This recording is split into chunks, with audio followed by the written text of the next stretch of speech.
uh, strong and knowledgeable lectures available for this lecture series. We all new entrants from PSC, MPPSC. These are all very talented one. They are good knowledge of physics. Now today is the 16th May 2020. The time is 4:30. This lecture will be finished within 35 minutes. The lecture will be delivered by Sri Adish Jain.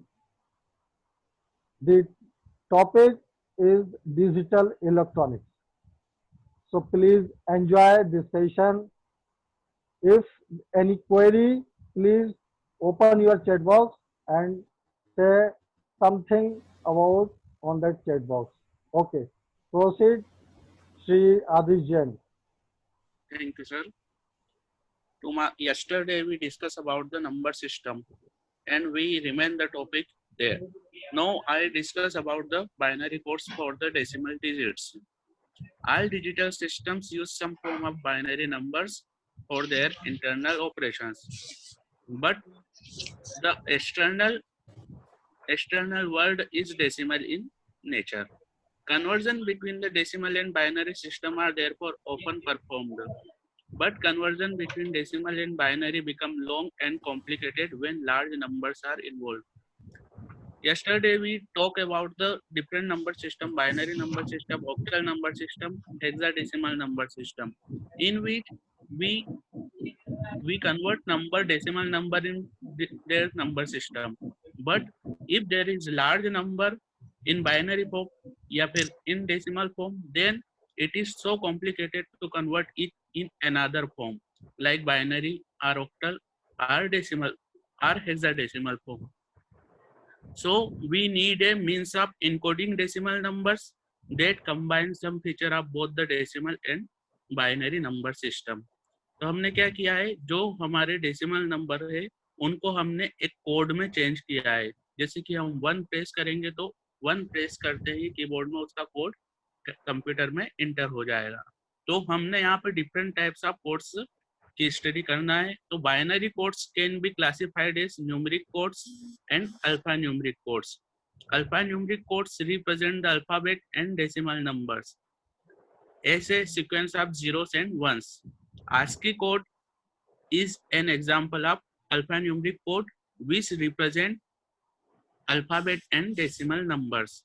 Numeric codes represent decimal digits and are called binary coded decimal or simply BCD codes. जो alpha numeric codes होते हैं उसमें हम special characters या फिर alphabet ABCD like this and numbers, we represent all these things. But in BCD codes we only represent the number, decimal number, like 0 1 2 3 4 5 6 7 8 9, like these numbers. Now we study about binary coded decimal code, BCD code. The 8421, this is the name of BCD code. 8421 code are simple. The BCD code is composed of 4 bits. It means this code system have 4 bits representing the decimal digits 0 to 9. 8421 are the weights of the 4 bits, 2 to the power 3, 2 to the power 2, 2 to the power 1 and 2 to the power 0 of each decimal digit, similar to straight binary number. Here I draw a table in which decimal number and its equivalent BCD code are representing. You saw in this table decimal number 9 has BCD code 1001, but there is no decimal number 10, no decimal number 11, 12, 13, 14 or 15. So this code has 000, 001, 0010, 0011, 0100, 0101, 0110, 0111, 1000, 1001. 1010 code is not in that code. For example, we'll talk about a number 256. This is a decimal number. In this decimal number is convert into BCD code. यहाँ पे हमने इस decimal number को BCD code में convert किया है. तो 2 के लिए जो BCD कोड है हम टेबल से देख रहे हैं 0010 है, ये 0010 2 के लिए, 5 के लिए 0101 एंड 6 के लिए 0110। तो 256 जो डेसिमल नंबर है इसका BCD कोड हो जाएगा 001001010110। This is the BCD code of 256. Now, second example 1010.001. It has base 2. It has base 2. It means it is the binary number. We convert it into BCD number. हमें इस binary number को BCD number में convert करना है. तो सबसे पहले हम उस binary number को decimal number में convert कर रहे हैं यहाँ पर. फिर उस डेसिमल नंबर का हम यहाँ पे BCD कोड ले रहे हैं. तो 1 का BCD कोड होता है 001. सिमिलरली 0 का होता है 000. पॉइंट लगा है डेसिमल पॉइंट, तो डेसिमल पॉइंट हमने यहाँ पे लगा दिया है. 1 की जगह वापस से 0001 लिखा है, 2 की जगह 0010 लिखा है एंड 5 की जगह 0101 लिखा है. यहाँ पे हमें एक चीज देखने को मिल रही है कि जो बाइनरी नंबर था उसको हमने डेसिमल में कन्वर्ट करके वापस BCD में कन्वर्ट किया है, तो वो सेम बाइनरी नंबर हमारे पास नहीं आ रहा है. इट मीन्स BCD कोड जो होता है वो बाइनरी नंबर नहीं होता है. बहुत सारे ये समझते हैं कि BCD कोड जो होता है वो बाइनरी नंबर होता है, बट BCD कोड जो होता है वो सिर्फ बाइनरी नंबर को रिप्रेजेंट करता है, बट वो बाइनरी नंबर नहीं होता है, जैसे कि यहाँ पे एग्जांपल से क्लियर है. सेकेंड कोड है XS3 code. It is abbreviated as XS3. It is 4-bit code sometimes used with binary coded decimal BCD numbers. It possesses advantage in certain arithmetic operation. ये जो XS3 कोड होता है इसका हमें कुछ ना कुछ एडवांटेज होता है जब हम अरिथमेटिक ऑपरेशन परफॉर्म करते हैं, like addition, subtraction, multiplication and division. यहाँ पे हमने XS3 कोड का एक एग्जांपल लिया हुआ है कि हम XS3 कोड में कैसे कन्वर्ट करते हैं. सपोज हमारे पास कोई नंबर है 26, डेसिमल नंबर है, हमें इसको कन्वर्ट करना है XS3 कोड में. तो हम क्या करेंगे, 2 में भी +3 ऐड करेंगे और 6 में भी +3 ऐड करेंगे. तो 2 + 3 5 हो जाएगा और 6 + 3 9 हो जाएगा. तो 5 का जो BCD कोड होता है, 5 का जो XS3 कोड होता है वो हमने यहाँ पे लिख लिया 0101 और 9 का जो कोड होता है वो हमने यहाँ पे लिख लिया 1001. ठीक है. तो जब भी हमें किसी भी प्रॉब्लम को अगर XS3 कोड में कन्वर्ट करना है तो सबसे पहले हमें जो भी डेसिमल नंबर दिए होंगे उसको उसमें हमें +3 ऐड करना पड़ेगा.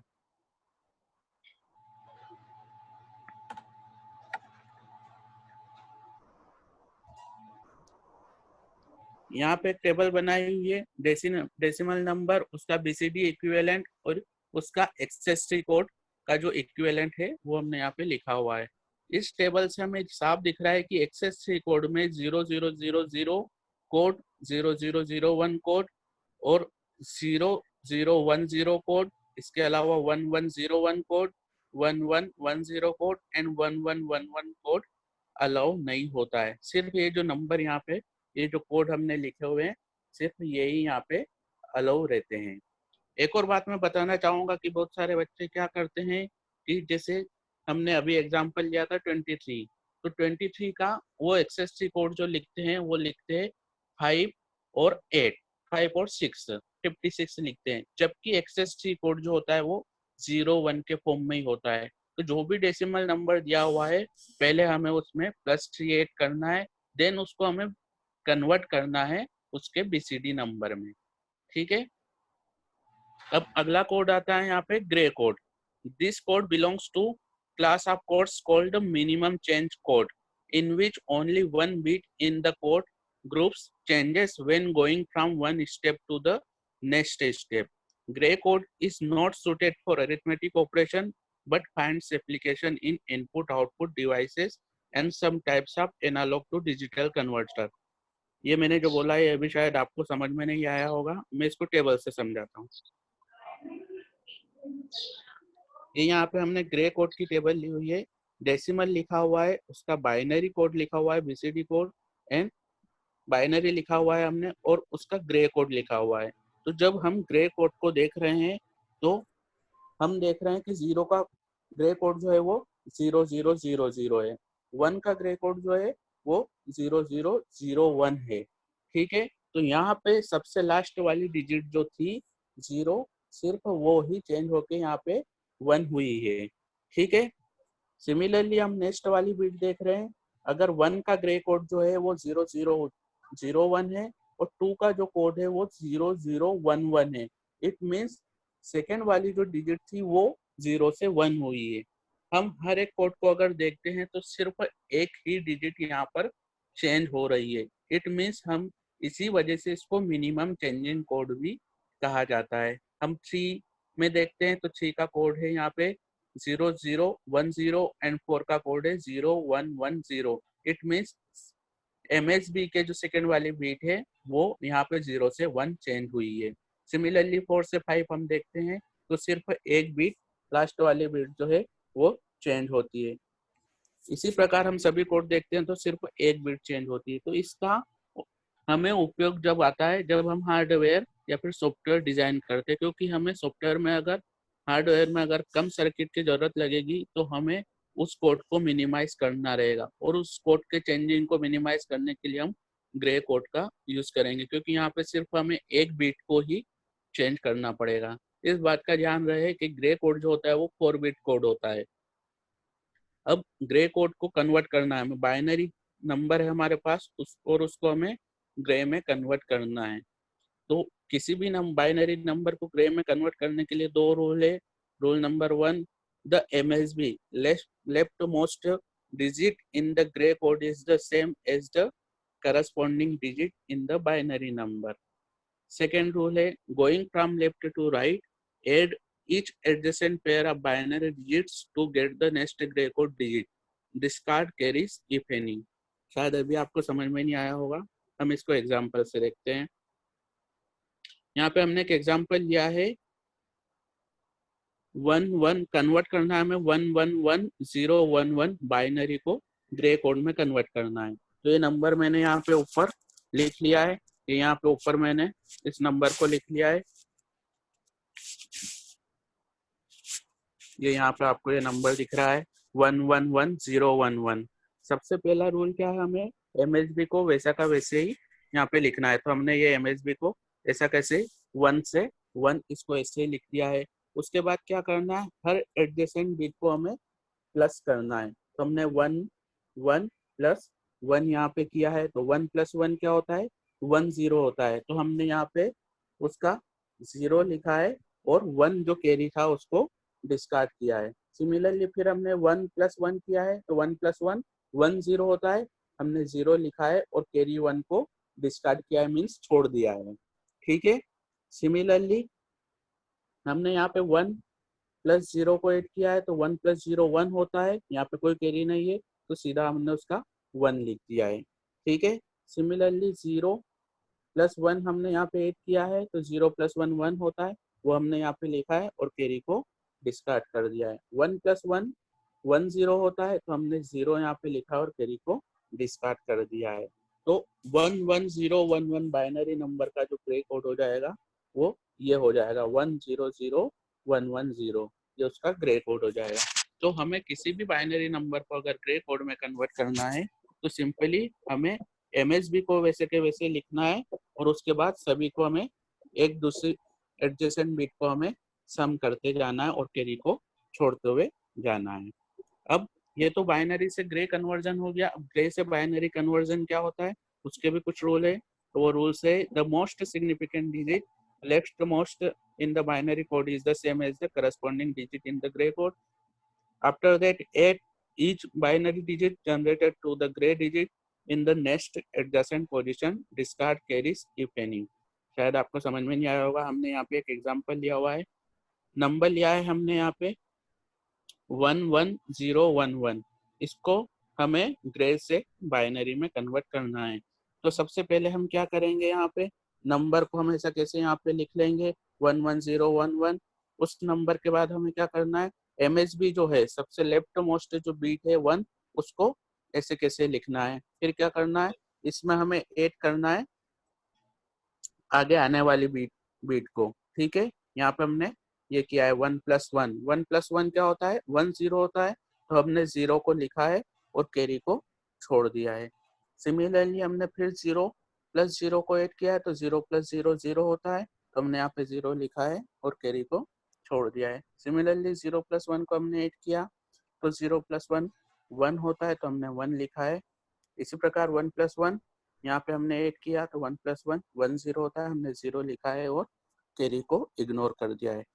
तो इसका बाइनरी कोड हो जाएगा 11011 का बाइनरी कोड हो जाएगा 10010। ठीक है, अब नेक्स्ट कोड आता है अल्फा न्यूमेरिक कोड। ठीक है, in order to communicate we need not only numbers but also letters of the alphabet, punctuation marks, and other special characters. These codes are called alphanumeric code. The most common alphanumeric codes are ASCII. इसको हम ASCII code भी बोलते हैं, American standard code for information interchange code. ठीक है, जब भी हम कंप्यूटर पे वर्क करते हैं तो हमें नंबर्स के साथ साथ स्पेशल डिजिट्स या फिर अल्फाबेट्स की भी जरूरत लगती है, पंक्चुएशन मार्क्स की भी जरूरत लगती है। तो इंटरनेशनली एक सिस्टम बना हुआ है कोड का जो कि सभी जगह मान्य होता है, और उस कोड को हम बोलते हैं आस्की कोड। जनरली सभी कंप्यूटर आस्की कोड का ही यूज कर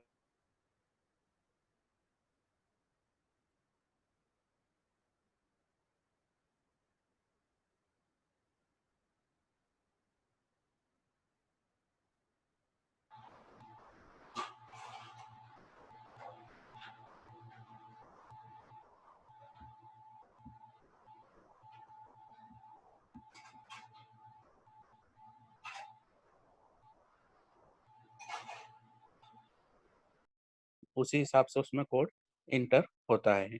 ठीक है, ये ASCII कोड जो होता है ये 7 बिट कोड है। इट मीन्स इसमें 7 बिट ही हम यूज कर सकते हैं। आप देख रहे हैं 1000001, ये 7 बिट कोड है। ठीक है, अब हम बात करते हैं अगले कोड की, वो आता है error detecting and correcting codes. Sometimes क्या होता है, जब भी हम कहीं पे इंफॉर्मेशन भेज रहे हैं कंप्यूटर में एक जगह से दूसरी जगह, तो कभी कभी उसमें एरर आ जाती है, और ये जनरल सी बात है कि एरर आ सकती है। बट उस एरर को डिटेक्ट करना हमारे लिए इतना टफ काम नहीं है, क्योंकि हमारे पास पेरिटी कोड है। हम पेरिटी कोड के साथ क्या कर सकते हैं, जो भी हमारा 7 बिट कोड है उसके साथ एक पेरिटी बिट हम उसमें इंट्रोड्यूस करवा सकते हैं। इट मीन्स एक पेरिटी बिट हम उसमें ऐड कर देते हैं। अगर नंबर ऑफ वंस 1 इवन है तो हम उसको बोलेंगे इवन पेरिटी, और नंबर ऑफ 1 अगर ओड है विथ पेरिटी तो हम उसको बोलेंगे ओड पेरिटी। ठीक है, तो जब हमने जो भी इंफॉर्मेशन भेजी है, अगर हमने इवन पेरिटी की भेजी है तो हम सामने वाले से कंफर्म कर सकते हैं, या फिर कंफर्म कर सकते हैं हार्डवेयर से, सॉफ्टवेयर से, कि वो इवन पेरिटी का सिग्नल आया है या नहीं आया है। वो काउंट कर लेगा नंबर ऑफ वंस को, अगर वो इवन है इट मीन्स हमारा सिग्नल सही है, बट अगर वो ओड है it means there is some problem in over code. तो उस कोड को डिटेक्ट करने के लिए यहाँ पे पेरिटी कोड है, और जो भी एरर आई है उसको सुधारने के लिए यहाँ पर हेमिंग कोड है। ठीक है, मैं कोड को यहीं छोड़ता हूँ और आगे की बात करता हूँ। अब बात करते हैं हम लॉजिक गेट्स की। The most elements of digital circuits are logic gates. The most basic type of electronic circuit designed with active devices such as diodes, transistors, and passive components such as resistors, which consist of 2 or more inputs and 1 output performing very basic logic operation, are known as the logic gates. Each gate is given several input signals to act upon. Its output may be high, logic 1, or logic 0, low, with respect to the voltage level. The output depends upon the combination of high and low inputs and the type of gate used. Since gates have the ability to make logic decisions by producing a particular output under certain input condition, they are commonly called logic gates. It means हम general life में देखते हैं कि कोई भी problem आती है हम उसको लॉजिक से सोल्व करते हैं। जैसे कि हमने प्रॉब्लम दे दी है कि बल्ब तभी ऑन होगा जब पावर सप्लाई उससे कनेक्ट रहेगा और उससे ऑपरेटेड ट्यूब जो है वो उससे कनेक्ट रहेगा। इट मीन्स बल्ब ऑन होगा, उसके लिए सबसे पहले दो कंडीशन का होना जरूरी है। तो ये एक तरीके से लॉजिक हो गया कि अगर ये दो कंडीशन फुलफिल हो रही है तभी तीसरी कंडीशन वर्क करेगी, अदरवाइज नहीं करेगी। तो इसी को हमने लॉजिक सर्किट में डिजाइन किया है through logic gates, which called in which there are more number of inputs and only one output. There are several types of logic gates, 7 types of logic gate, namely OR, AND, NOT, NOR, NAND, XOR and XNOR gate. First three gate OR, AND and NOT gate are the basic gates, are fundamental gates. And NOR and NAND gate are called universal gate. There are some two special gates, XOR, exclusive OR and exclusive NOR gate. First we study about the OR gate. The OR gate performs logical addition, more commonly known as the OR function. An OR gate has two or more input signals with only one output signal. जैसा कि यहाँ पे diagram से दिख रहा है, हमने यहाँ पे इस वाले डायग्राम पे ये लॉजिकल सिंबल है OR गेट का। यहाँ पे A और B दो इनपुट है और यहाँ पे Y जो है वो उसका आउटपुट है। Y इक्वल टू है यहाँ पर A plus B. It means ये लॉजिकली OR ऑपरेशन परफॉर्म कर रहा है। लॉजिकल OR ऑपरेशन का मतलब ये है कि अगर दोनों में से कोई भी कंडीशन ट्रू हुई तो हमारा सिस्टम वर्क करेगा। जैसे कि हम कह सकते हैं कि अगर हमारे यहाँ पे इलेक्ट्रिसिटी, कोई बल्ब कनेक्ट है इलेक्ट्रिसिटी से और हमारे घर पर इन्वर्टर भी है, अगर लाइट नहीं भी आ रही है और इन्वर्टर चालू है तो बल्ब ऑन रहेगा, और अगर इन्वर्टर बंद है और लाइट आ रही है तो बल्ब ऑन रहेगा। इट मीन्स दोनों में से कोई भी एक चीज ऑपरेटेड रहेगी तो उसका आउटपुट हमें वहां पे ऑन के रूप में या फिर हाई या फिर लॉजिक 1 के रूप में हमें मिलेगा। ठीक है, इसको हम इसके सर्किट डायग्राम हम यहाँ पे देख रहे हैं। इसका सर्किट डायग्राम हमें यहाँ पे दिखाई दे रहा है। इसमें हम दो डायोड यूज करते हैं। यहाँ पे हमने दो डायोड यूज किए हुए हैं और एक हमने यहाँ पे रजिस्टर यूज किया हुआ है। यहाँ पे ए और बी तो हमारे इनपुट है, ये हमने 2 इनपुट के लिए लिया है, और यहाँ पे y इक्वल टू हमें आउटपुट में जो भी वोल्टेज मिल रहा है वो हमारा है। ठीक है, ये सर्किट डायग्राम है OR गेट का। यहाँ पे हमने इसकी ट्रूथ टेबल बनाई हुई है। ट्रूथ टेबल उसी को कहते हैं जो कि उस ऑपरेशन को परफॉर्म करने पर क्या आउटपुट हमें मिलेगा वो दिखाती है। यहाँ पे ए और बी दो इनपुट है। इनपुट में अगर हमने 0 0 दिया है, 0 0 का मतलब हमने लो वोल्टेज दिया है या फिर 0 वोल्टेज दिया है, देन आउटपुट इज 0 वोल्ट। अगर हमने एक सिग्नल को हाई वोल्टेज दिया है और दूसरे वाले इनपुट में 0 लो वोल्टेज दिया है तो output is 1, it means high voltage. Similarly अगर हमने दोनों को 1 दिया है, दोनों को हाई वोल्टेज दिया है तो output is 1, it means high. इसका मतलब ये है कि इस टेबल से हमें साफ दिखाई दे रहा है कि अगर दोनों कंडीशन 0 है, इट मीन्स दोनों कंडीशन फॉल्स है, तब हमें आउटपुट 0 मिलता है। जैसा कि मैंने बताया अभी आपको, बल्ब अगर आपके यहाँ कोई बल्ब है घर में तो वो तभी ऑन होगा जब या तो इलेक्ट्रिसिटी ऑन रहेगी या फिर इन्वर्टर ऑन रहेगा। अगर दोनों ऑफ है तो उसका आउटपुट भी हमें ऑफ ही मिलेगा, इट मीन्स बल्ब भी 0 ही रहेगा, ऑफ रहेगा। अगर इन दोनों में से कोई भी एक चीज ऑन है, इट मीन्स हमें आउटपुट हाई मिलेगा। या तो इलेक्ट्रिसिटी है तो बल्ब चालू रहेगा या फिर इन्वर्टर की वजह से बल्ब चालू रहेगा, और दोनों अगर चालू है तब भी हमें बल्ब चालू ही मिलेगा। तो ये लॉजिकल और ऑपरेशन यहाँ पे ये गेट परफॉर्म करता है। इसका सिंबल यहाँ पे बताया हुआ है और इसका सर्किट डायग्राम हमने यहाँ पे बताया हुआ है। अब बात करते हैं हम इसकी वर्किंग की, ये वर्किंग कैसे करता है। ठीक है, ये 0 कब देता है, 1 क्यों देता है। तो यहाँ पे हमने एक सिंपली डायोड लिया हुआ है, PN डायोड, जिसका P वाला सिरा अगर पॉजिटिव बैटरी के पॉजिटिव से कनेक्टेड रहता है और N वाला बैटरी के नेगेटिव से कनेक्टेड रहता है तो उसको हम फॉरवर्ड बायस बोलते हैं, या आपने पढ़ा हुआ है। सिमिलरली अगर P वाला सिरा, डायोड का P वाला सिरा बैटरी के नेगेटिव से या फिर हम ये बोल सकते हैं लो वोल्टेज से कनेक्ट रहता है, और N वाला सिरा अगर हाई वोल्टेज पॉजिटिव से कनेक्ट रहता है तो उसको हम यहाँ पे रिवर्स बायस यहाँ पे हम उसको बोलते हैं। ठीक है, फॉरवर्ड बायस का मतलब ये होता है कि जब भी कोई भी डायोड अगर फॉरवर्ड बायस में रहता है तो शॉर्टिंग वाली कंडीशन में रहता है। इट मीन्स वो सर्किट को शॉर्ट कर देता है और उस स्टेट को हम कंडक्टिंग स्टेट बोलते हैं। सिमिलरली अगर रिवर्स बायस वाली कंडीशन में कोई भी डायोड रहता है तो हम उसको ओपन सर्किट की कंडीशन में बोलते हैं और वो नॉन कंडक्टिंग स्टेट रहती है। अब यहाँ पे हम बात कर रहे हैं कि अगर हमने दोनों इनपुट लो दिए हैं, 0 वोल्ट दिए हैं, तो यहाँ पे डायग्राम से दिख रहा है कि अगर दोनों इनपुट 0 वोल्ट है, यहाँ पे दोनों इनपुट 0 वोल्ट है और यहाँ पे ये ग्राउंड से कनेक्टेड है, तो क्या हो जाएगा, P वाला सिरा 0 पर है और N वाला सिरा भी यहाँ से 0 वोल्ट पर कनेक्ट है। तो उससे क्या होगा कि यहाँ पर और यहाँ पर 0 वोल्टेज डिफरेंस आ जाएगा। पोटेंशियल डिफरेंस जो होगा वो 0 वोल्ट होगा। हाँ सर, ठीक है, तो यहाँ पे 0 वोल्ट का पोटेंशियल डिफरेंस होगा। तो आउटपुट में भी हमें, चूंकि ये दोनों 0 वोल्ट पे सेम वोल्टेज पर है, तो यहाँ पे कोई पोटेंशियल डिफरेंस नहीं होगा। तो यहाँ पर हमें सीधा सीधा 0 वोल्ट जो यहाँ से जा रहा है वही हमें यहाँ पे मिल जाएगा।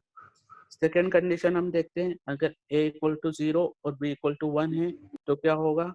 अगर a इक्वल टू 0 है तो यहाँ पे a पर हमने लिख दिया है 0 वोल्ट और b पर 1 मतलब 5 वोल्ट हमने उसको दिया हुआ है, 5 वोल्ट के सप्लाई से हमने उसको कनेक्ट किया हुआ है। तो हमें दिख रहा है यहाँ पे ग्राउंड से कनेक्टेड है, इट मीन्स ये 0 वोल्ट है। ठीक है, अब यहाँ से 0 वोल्ट और यहाँ से 5 वोल्ट जा रहा है, तो ये वाला डायोड जो रहेगा ये फॉरवर्ड बायस में रहेगा और ऊपर वाला डायोड जो रहेगा वो रिवर्स बायस में रहेगा, क्योंकि ये P वाला सिरा 5 वोल्ट से कनेक्ट है और N वाला 0 वोल्ट से कनेक्ट है। तो ये हो गया फॉरवर्ड बायस में। और ए वाले डायोड की हम बात करें तो ये 0 है और चूंकि ये 5 वोल्ट यहाँ से ऊपर जा रहा है, इट मीन्स ये N वाला सिरा 5 वोल्ट से कनेक्ट है, तो ये रिवर्स बायस में हो गया। हमने देखा है कि अगर फॉरवर्ड बायस में रहता है तो वो शॉर्ट सर्किट हो जाता है, तो सीधा सीधा ये 5 वोल्ट इस पॉइंट पर आ जाएगा। सिमिलरली 5 वोल्ट सीधा सीधा यहाँ से होता हुआ यहाँ पर आ जाएगा। सिमिलरली अगर ये रिवर्स बायस में है तो ये ओपन सर्किट हो जाएगा, इट मीन्स यहाँ से हमें कोई वोल्टेज नहीं मिलेगा। तो ये 5 वोल्ट सीधा सीधा ऊपर आएगा और ये इधर आउटपुट की ओर हमें मिल जाएगा। तो दोनों में से अगर कोई भी इनपुट अगर 5 वोल्ट रहा तो हमें आउटपुट में 5 वोल्ट मिलेगा। ठीक है, नेक्स्ट देखते हैं, अगर दोनों इनपुट 1 1 रहे, इट मीन्स दोनों इनपुट हाई रहे, तो उस कंडीशन में क्या होगा। उस कंडीशन में यहाँ से 0 वोल्ट, ये भी 5 वोल्ट और यहाँ पर ये भी डायोड फॉरवर्ड बायस में होगा, ये डायोड भी फॉरवर्ड बायस में होगा। इट मीन्स ये दोनों शॉर्ट सर्किट हो जाएंगे। ठीक है, यहाँ पे भी ये शॉर्ट सर्किट हो जाएगा, ये भी शॉर्ट सर्किट हो जाएगा। इट मीन्स ये 5 वोल्ट दोनों जगह आ जाएगा, तो ये 5 वोल्ट सीधा सीधा यहाँ से आउटपुट में हमें मिल जाएगा। ठीक है, तो जब भी दोनों आउटपुट अगर हाई रहेंगे तो फॉरवर्ड बायसिंग की कंडीशन हो जाएगी दोनों डायोड के लिए, और जब दोनों डायोड फॉरवर्ड बायसिंग की कंडीशन में रहेंगे तो ये सीधे सीधे शॉर्ट सर्किट हो जाएंगे और जो भी इनपुट में हम यहाँ पे देंगे वो हमें आउटपुट में मिल जाएगा। अभी हमने 3 इनपुट के लिए यहाँ पे टेबल बनाई हुई है। ठीक है, ये नंबर जो है, ये रोज की संख्या ये 8 है। ये किस प्रकार डिसाइड होता है, ये होता है 2 की पावर n से। n यहाँ पे नंबर ऑफ इनपुट है। अगर हमने 2 इनपुट लिए थे तो हमारे पास 4 रो थी, हमने 3 इनपुट लिए तो यहाँ पे हमारे पास 8 रोज यहाँ पे रहेगी। 2 to the power 3 equal to 8। ठीक है, ये हमने 6 इनपुट की टेबल बनाई और 6 इनपुट का लॉजिक गेट यहाँ पे सिंबल बनाया हुआ है। अब हम बात करते हैं एंड गेट की।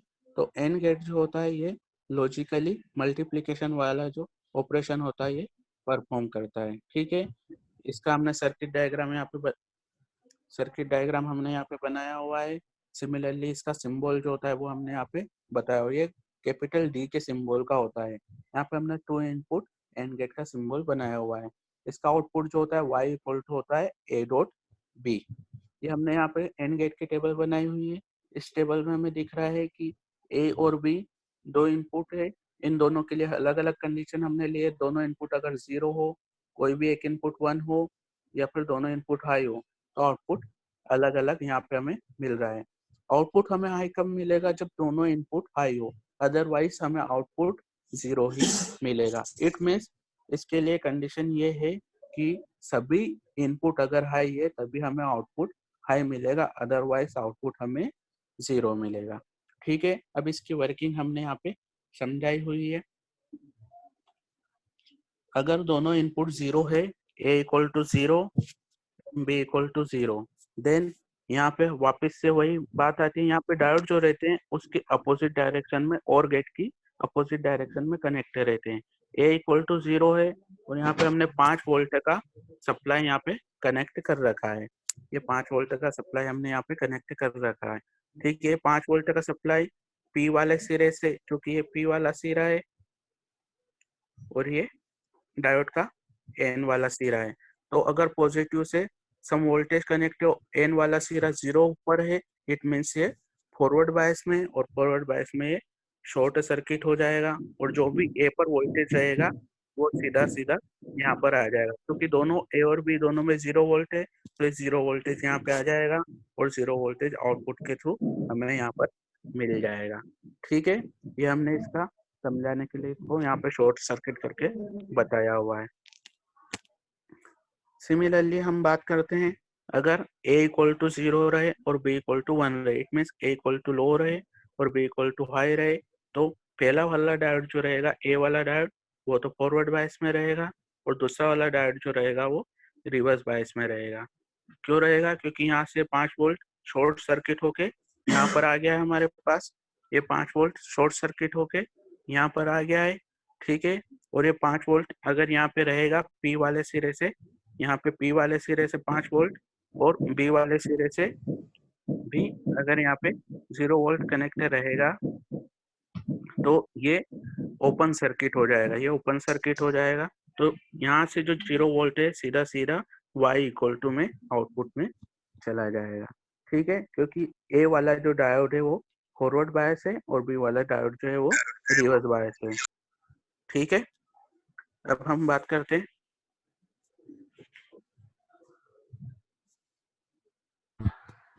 a इक्वल टू 1 हो हमारे पास और b इक्वल टू 0 हो। ठीक है, अगर a इक्वल टू 1 है और b इक्वल टू 0 है तो a वाला डायोड जो रहेगा वो तो रिवर्स बायस में रहेगा और b वाला डायोड जो रहेगा वो फॉरवर्ड बायस में रहेगा। ठीक है, तो फॉरवर्ड बायस में जो भी डायोड रहेगा वो शॉर्ट सर्किट हो जाएगा सीधे सीधे, और यहाँ पे जो भी आउटपुट रहेगा, जो भी इनपुट हम देंगे वो सीधे सीधे यहाँ पे चला जाएगा, यहाँ पे आ जाएगा। क्योंकि P वाला सिरा 0 वोल्ट है, P वाला सिरा यहाँ पे 0 वोल्ट है और A वाला सिरा यहाँ पे N वाला सिरा 5 वोल्ट है, तो ये डायोड रिवर्स बायस में हो जाएगा। इट मीन्स ये ओपन सर्किट रहेगा, ये वाला डायोड जो रहेगा ओपन सर्किट रहेगा। तो यहाँ से कुछ भी वोल्टेज हमारे पास इस वाले डायोड से हमें कुछ भी वोल्टेज नहीं मिलेगा और B का जो भी वोल्टेज है वो सीधा सीधा हमें यहाँ पे मिल जाएगा। इट मीन्स आउटपुट में हमें 0 वोल्ट मिलेगा। Hello sir. हाँ सर। हाँ सर, मुझे ये पूछना है कि अगर हम इनपुट यहाँ पे वोल्टेज प्रोवाइड कर रहे हैं तो फिर ये एक्सटर्नली सोर्स कनेक्ट करने की क्यों जरूरत पड़ती है हमें? यहाँ पे जो ऊपर से एक्सटर्नल सोर्स दे रहे हैं हम 5 वोल्ट का, उसका क्या यूज है? क्योंकि ये डायोड जो हमने कनेक्ट किया है ये सभी कंडक्टिंग हो सकते हैं या फिर नॉन कंडक्टिंग हो सकते हैं, हम इसकी बाइसिंग करेंगे, बाइसिंग की वजह से ही ये डायोड वर्क करेंगे। ठीक है, ओके ओके सर, ठीक है, थैंक यू। अब यहाँ पे हमने फोर्थ कंडीशन बताई हुई है a equal to 1 and b equal to 1, जब दोनों इनपुट हमारे पास हाई हो। ठीक है, उस कंडीशन में हम क्या होगा, दोनों जो रहेंगे वो रिवर्स बायस में रहेंगे। ये हमने देखा हुआ है कि अगर इनपुट हाई है तो रिवर्स बायस में रहता है, ये अभी हमने समझाया हुआ है। तो दोनों रिवर्स बायस में रहेंगे, इट मीन्स दोनों डायोड जो रहेंगे वो नॉन कंडक्टिंग रहेंगे और जो भी यहाँ से सिग्नल आएगा वो सीधा सीधा यहाँ पे पास हो जाएगा। क्योंकि ये नॉन कंडक्टिंग रहेंगे इट मीन्स ये ओपन सर्किट रहेंगे, दोनों डायोड ओपन सर्किट रहेंगे। जो यहाँ से जो भी हमारा वोल्टेज आएगा सप्लाई वोल्टेज वो सीधे सीधे आउटपुट में पास हो जाएगा। इस वजह से जो भी हमने बाइसिंग की हुई है वो हमें यहाँ पे मिल जाएगी। ठीक है, ये हमने 3 इनपुट के लिए एंड गेट बताया हुआ है और ये हम यहाँ पे आउटपुट देख रहे हैं। इससे हमें क्या पता चल रहा है कि आउटपुट तभी हाई होता है जब सारे इनपुट हाई हो। इसका मतलब क्या है लॉजिकली इसका मतलब ये है कि हम कुछ भी वर्क कर रहे हैं तो वो वर्क तभी परफॉर्म हो सकता है जब सारी कंडीशंस उसके सुटेबल हो। कोई एक कंडीशन ना होते हुए सारी कंडीशन उसके सुटेबल हो तभी वो वर्क हो सकता है। इसका मतलब ये यहाँ पे हम एग्जाम्पल के तौर पे ये निकाल सकते हैं। ठीक है, अब हम बात करते हैं 3 इनपुट एंड गेट की। इसका मैंने सिंबल यहाँ पे बनाया हुआ है। इसका आउटपुट हो जाएगा a dot b dot c। ये लॉजिकल मल्टीप्लिकेशन को यहाँ पे हमें बताता है। ये नोट गेट को हमने बताया हुआ है। नोट गेट को हम इन्वर्टर भी बोलते हैं। ठीक है, इसको इन्वर्टर इस वजह से बोलते हैं क्योंकि ये इन्वर्जन या फिर कॉम्प्लीमेंटेशन का काम करता है। इट मीन्स ये एक ही इनपुट, इसमें एक ही इनपुट होता है और एक ही आउटपुट होता है। बाकी जो गेट देखे थे हमने उनमें 2 या 2 से ज्यादा इनपुट होते थे, पर नोट गेट में सिर्फ एक इनपुट होता है और एक ही आउटपुट होता है। तो नोट गेट क्या करता है, अगर हम उसको लो वोल्टेज देते हैं तो वो उसको हाई वोल्टेज में कन्वर्ट कर देता है, और अगर हाई वोल्टेज देते हैं तो उसको लो वोल्टेज में कन्वर्ट कर देता है। इट मीन्स जो भी हम उसको देते हैं उसका वो इन्वर्ट कर देता है। इस वजह से इसको इन्वर्टर भी बोला जाता है। यहाँ पे नोट गेट का मैंने सर्किट डायग्राम बनाया हुआ है। सर्किट डायग्राम ये बनाया हुआ है और इसका सिंबल भी मैंने यहाँ पे बनाया हुआ है। ठीक है, एरो के आगे बबल लगा रहता है तो उसको नोट गेट या इन्वर्टर बोलते हैं हम। इसकी ट्रूथ टेबल हमने यहाँ पे लिखी हुई है। अगर a equal to input equal to 0 है तो आउटपुट हाई होता है, और अगर इनपुट इक्वल टू हाई है तो आउटपुट लो होता है। अब हम इसकी वर्किंग देखते हैं। ठीक है, हम इसकी वर्किंग देखते हैं। अब अगर हमने a इक्वल टू 1 दिया है, सपोज हमने a इक्वल टू यहाँ पे a की जगह हमने 1 दिया हुआ है। इट मीन्स यहाँ पे हमने ये कलेक्टर, चूंकि ये एनपीएन ट्रांजिस्टर है, यहाँ पे ये एरो हमें बता रहा है कि ये एनपीएन ट्रांजिस्टर है। ठीक है, तो ये एनपीएन ट्रांजिस्टर को हमने कनेक्ट कर रखा है। ये कलेक्टर को हमने 5 वोल्ट की बैटरी से कनेक्ट कर रखा है, और इमीटर का हमने सिरा जो है वो ग्राउंड कर रखा है। ठीक है, चूंकि बेस हमारा खराब न हो इस वजह से हमने उसको एक रेजिस्टेंस से जोड़ रखा है, और आउटपुट हम कलेक्टर के थ्रू यहाँ से ले रहे हैं। ठीक है, अब हमने अगर a इक्वल टू 1 दिया, a इक्वल टू 1 दिया तो उससे क्या होगा कि ये जो ट्रांजिस्टर है ये क्या होगा। अब चूंकि हम अभी कुछ नहीं दे रहे, मान लिया हमने अभी कुछ नहीं दिया है, तो इनिशियली ये जो ट्रांजिस्टर है ये वाला सेक्शन फॉरवर्ड बायस में है और ये वाला सेक्शन जो है वो रिवर्स बायस में। कैसे? क्योंकि ये बैटरी का पॉजिटिव सिरा जो है ये n से कनेक्टेड है। इट मीन्स ये रिवर्स बायस में।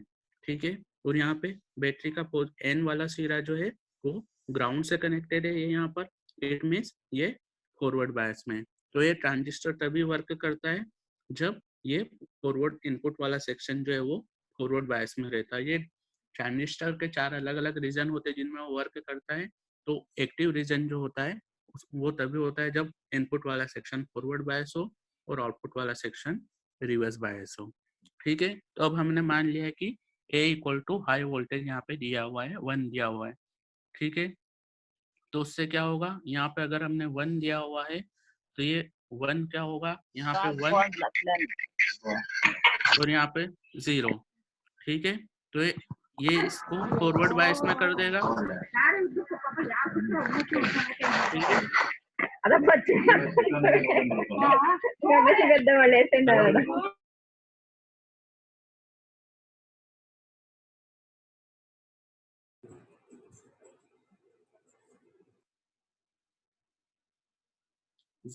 अगर हमने यहाँ पे 1 दिया हुआ है तो ये क्या करेगा, ट्रांजिस्टर को ये अनबायस्ड कंडीशन में कर देगा। अनबायस्ड कंडीशन में कर देगा इट मीन्स यहाँ पे सम पॉजिटिव वोल्टेज है और यहाँ पे सम नेगेटिव वोल्टेज है। इट मीन्स ये रिवर्स बायस में। रिवर्स बायस की वजह से ट्रांजिस्टर नॉन कंडक्टिंग हो जाएगा, और ये जहाँ पे हमने 5 वोल्ट दिया है वो 5 वोल्ट यहाँ से होता हुआ सीधा ग्राउंड की ओर आ जाएगा। बट अगर हमने इसको 0 दिया हुआ है तो ये क्या होगा, ये भी यहाँ पे 0 वोल्ट रहेगा। ठीक है, और यहाँ पर भी 0 वोल्ट रहेगा। इट मीन्स ये जो रहेगा ये रिवर्स बायस में रहेगा। पॉजिटिव सिरे को हमने 0 वोल्ट दिया है, इट मीन्स ये ट्रांजिस्टर जो रहेगा रिवर्स बायस में रहेगा। इट मीन्स ये ट्रांजिस्टर नॉन कंडक्टिंग रहेगा। उस कंडीशन में क्या होगा, ये 5 वोल्ट सीधा यहाँ से आउटपुट की ओर, यहाँ से होता हुआ सीधा आउटपुट में चला जाएगा, क्योंकि ये ट्रांजिस्टर नॉन कंडक्टिंग था तो ये वर्क नहीं करेगा और 5 वोल्ट जो यहाँ से गया था वो सीधे सीधे बाहर की ओर आउटपुट की ओर निकल जाएगा। इट मीन्स अगर हमने यहाँ पे 0 दिया है तो हमें आउटपुट में 5 वोल्ट मिल रहा है, और अगर हमने यहाँ पे 1 दिया हुआ है तो ट्रांजिस्टर कंडक्टिंग स्टेट में है और ये 5 वोल्ट ग्राउंड की ओर पास हो रहा है। ठीक है, इट मीन्स हमें आउटपुट में 0 मिल रहा है। ठीक है, ये नॉट गेट की वर्किंग है। अब हम बात करते हैं universal gate. NAND and NOR gates are said to be universal gates because any digital system can be implemented with these gates. It means इसका मतलब ये है कि NAND और NOR गेट से हम कोई भी गेट बना सकते हैं, AND गेट बना सकते हैं, OR गेट बना सकते हैं, NOR गेट बना सकते हैं।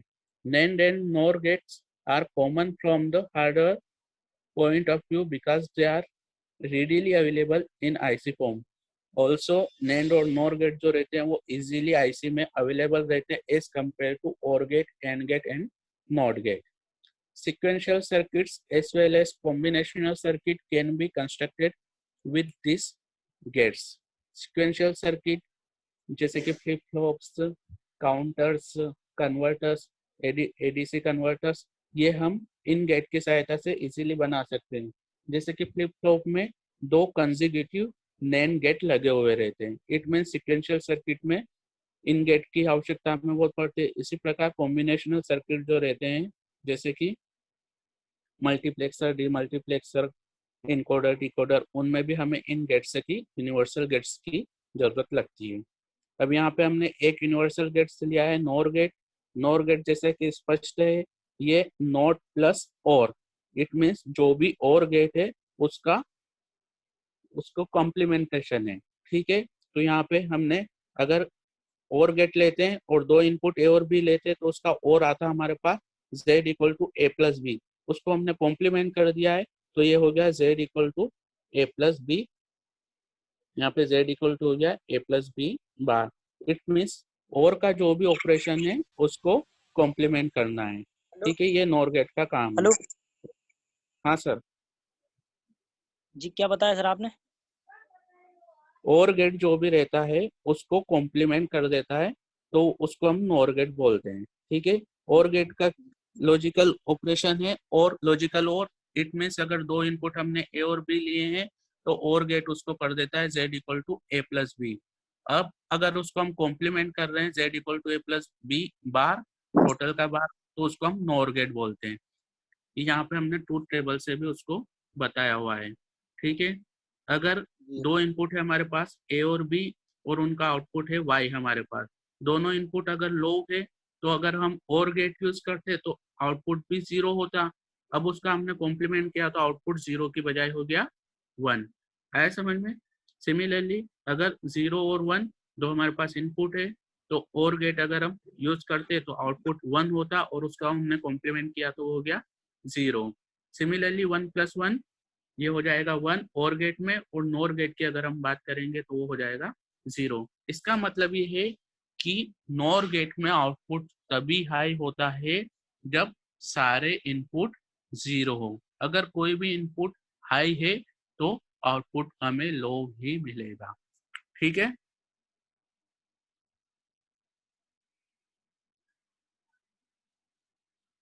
अब हम बात करते हैं कि इसको यूनिवर्सल गेट बोलते हैं हम तो क्यों बोलते हैं।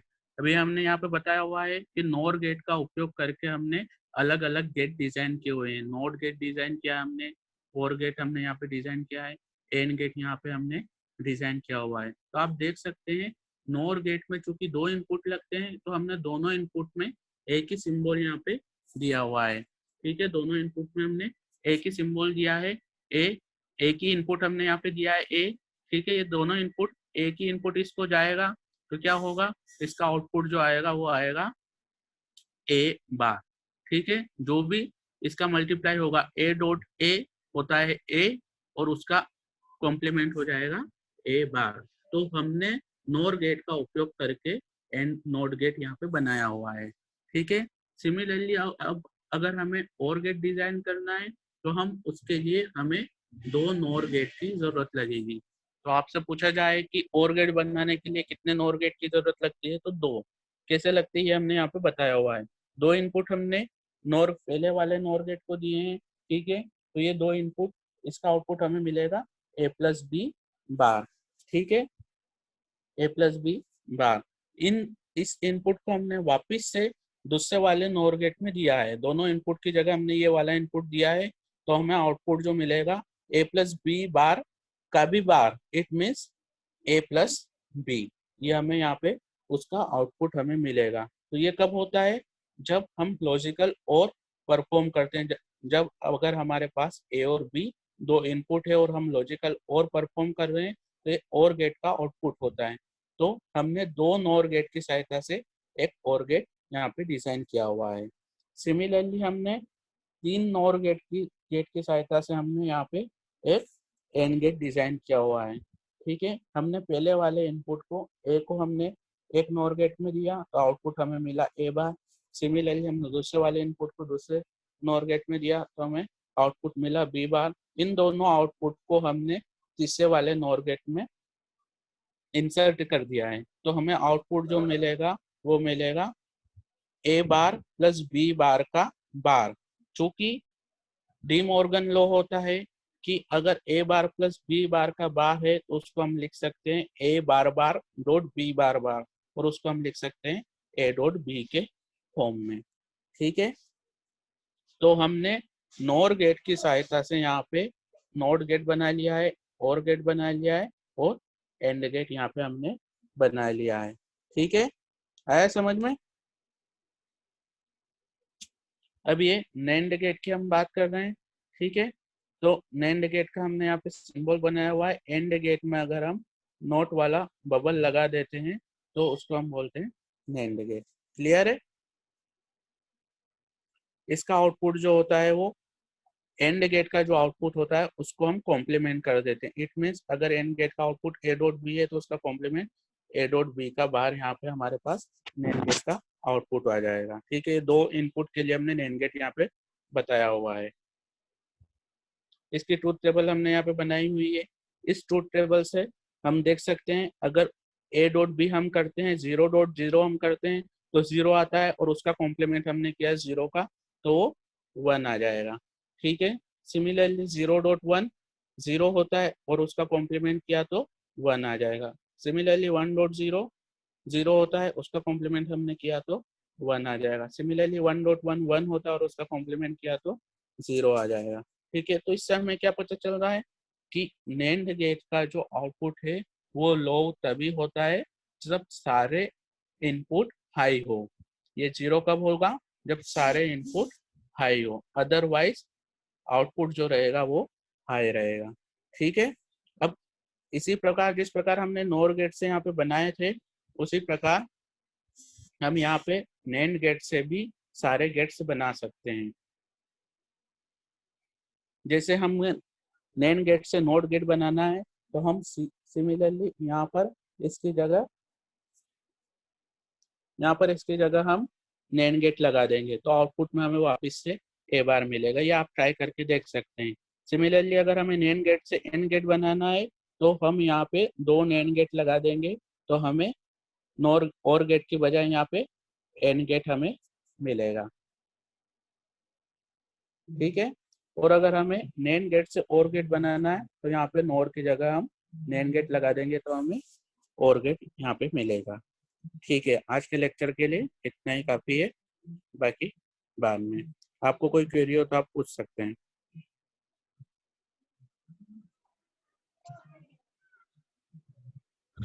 Sir please grey grey code के बारे में रिपीट करना, क्लियर नहीं हुआ। ग्रे कोड, ठीक है।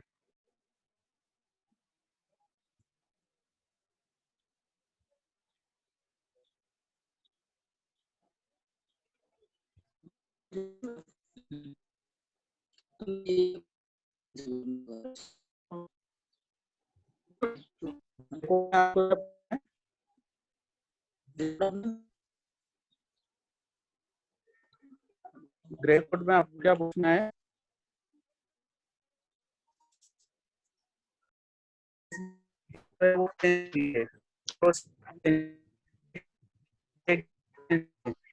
हम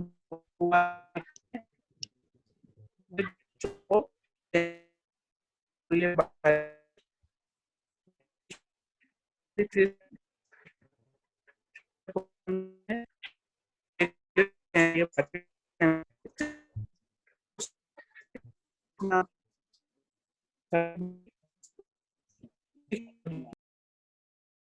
सिक्स से सेवन में देखिए, सिक्स वाले में 0101 है और सेवन वाले में 010, सिर्फ ये लास्ट डिजिट ही चेंज हो रही है। ये ग्रे कोड है। आप ये मत देखिए कि बीसीडी में तो इसका कोड ये होता है और ग्रे में ये, ग्रे कोड अलग ही रहते हैं, बस इनमें चेंजिंग जो रहती है वो केवल एक ही बीट की रहती है। तो आप जैसे बता रहे हो इसमें कि 0 से 1 से 3 डिजिट का चेंज होता है, तो ऐसे तो हम रैंडमली कहीं पे भी चेंज कर सकते हैं। फॉर एग्जांपल 0000 डेसिमल 0 के लिए है, तो 1 के लिए हम 1000 क्यों नहीं किया? हमने सिर्फ 0001 क्यों ले रहे हैं हम? क्योंकि ये इस वजह से कर रहे हैं क्योंकि इंडिया में binary to Gray conversion fulfil होना चाहिए। अगर वो फुलफिल नहीं हो रहे तो वो कोड किसी काम का नहीं है। ये जैसे जो हमने रूल से लिखे हुए हैं, ये अगर आप इन किसी भी कोड पर अप्लाई करके देखोगे तो बाइनरी कोड और डेसिमल कोड पर ये अप्लाई हो रहे हैं। अगर आप अपने हिसाब से चेंज करके देख रहे हो तो ये रूल शायद अप्लाई नहीं होंगे। आप ये चेक करके देख सकते हैं। Okay sir.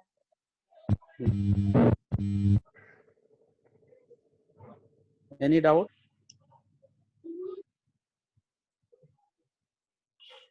सर रजिस्टर्स के बारे में बता दो, थोड़ा एक्सप्लेन करना सर। रजिस्टर्स वो तो सिक्वेंशियल सर्किट से, वो तो उसके लिए तो आपको पहले फ्लिप को पढ़ना ही पड़ेगा और उससे पहले लेज पढ़ना पड़ेगा। तो अभी यहाँ पे बताना थोड़ा कॉम्प्लिकेटेड हो जाएगा, उसके लिए तो स्टेप बाय स्टेप ही चलना पड़ेगा हमें। Okay sir.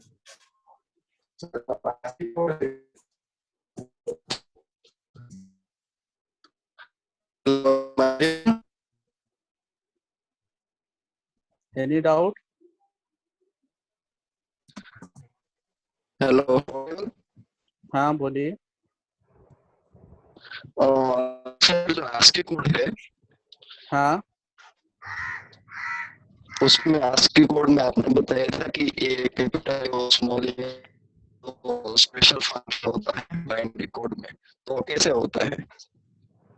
ये कोड अमेरिका ने ये कोड डिजाइन किया है, तो उनने सभी जो सिंबल होते हैं, कैपिटल है, सारे अल्फाबेट्स होते हैं या फिर जो सिंबल्स होते हैं या फिर जो नंबर्स होते हैं, उनके लिए कोड बना रखा है। ऐसे उनने 2⁷ कोड्स बनाए हुए हैं। शायद इससे ज्यादा हमारे कीबोर्ड में कीज भी नहीं होती है, तो उनने सभी के लिए एक कोड बनाए हुए हैं और वो कोड इंटरनेशनली फॉलो होते हैं और वो कोड सभी जगह फिक्स है। इट मीन सभी कंप्यूटर्स में, सारे कीबोर्ड में वो, अगर आप कैपिटल ए प्रेस करोगे तो वही कोड उसमें सीपीयू में जाएगा। ओके, तो यहाँ पर जो है हम श्रीवास्तव सर को इनवाइट करेंगे। इससे पहले मैं आप लोगों को बता देना चाहता हूँ कि एटॉमिक फिजिक्स की हमने यहाँ लेक्चर सीरीज स्टार्ट नहीं की है। उसका रीज़न ये है कि एटॉमिक फिजिक्स के यूट्यूब वीडियो लेक्चर जो है वो मैंने खुद ने जो है बनाए हैं और वो मैंने अभी आपको लिंक जो है यहाँ शेयर कर रखी है। तो लगभग इसमें 13 से 14 वीडियो लेक्चर्स है जिससे कि आप एटॉमिक फिजिक्स के लिए तैयारी कर सकते हैं। तो एटॉमिक फिजिक्स की वीडियो सीरीज आपको यहाँ पे दिखाई दे रही है और अब मैं बीडी श्रीवास्तव सर जो है डॉक्टर बीडी श्रीवास्तव सर उनको इनवाइट करूंगा। Thank you.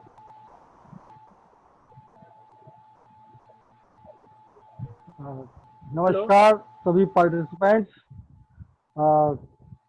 आदिश जैन जी ने जो आपको लेक्चर दिया डिजिटल इलेक्ट्रॉनिक्स, बहुत बेसिक चीज से लेके उन्हें उसको एक्सप्लेन करने की बहुत बढ़िया प्रयास किया और बहुत अच्छी तरीके से उसको डिस्क्राइब भी किया है। इसके बावजूद भी यदि पार्टिसिपेंट्स के कुछ क्वेश्चंस हैं तो वो ईमेल के माध्यम से उन प्रश्नों के जवाब प्राप्त कर सकते हैं। ये जो लेक्चर्स हैं, इन लेक्चर्स के सारे जो है वो आपको यूट्यूब के ऊपर प्राप्त।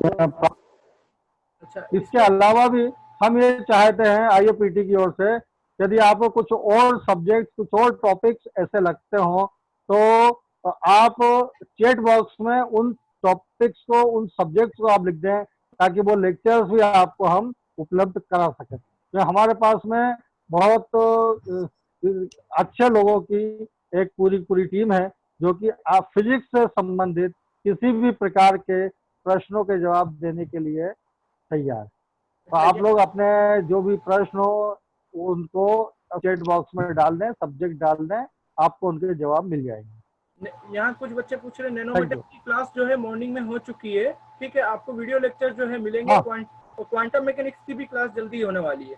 अच्छा ये चीज है कि सर एक चीज था क्वांटम कि हाँ अगर ये सॉलिड स्टेट फिजिक्स के कुछ लेक्चर्स हुए हैं आज मॉर्निंग में, थोड़ा डिस्टरबेंस जरूर हुआ था। अगर ये रिपीट करना हो तो इसे हम रिपीट जो है दिन के सेशन में, जो है कल दिन के सेशन में, उसमें हम कर सकते हैं बच्चों के लिए अगर रिक्वेस्ट करते हैं तो, ठीक है। और इसके अलावा ये था कि अभी रिपीट करने की बात अपन नहीं करेंगे।